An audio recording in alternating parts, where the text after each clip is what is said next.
In this quick tutorial, I'll show you how to set a signing area in DocuSign so you can send and sign documents with ease.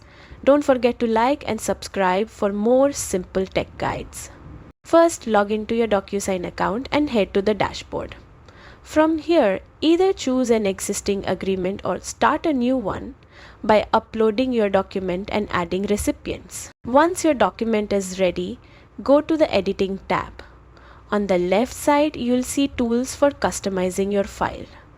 Drag and drop the signature field onto the document and place it exactly where you want the signing area to appear.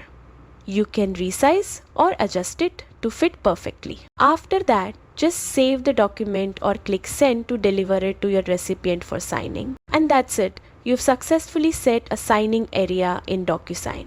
Super quick, super easy. Make sure to subscribe for more tips like this.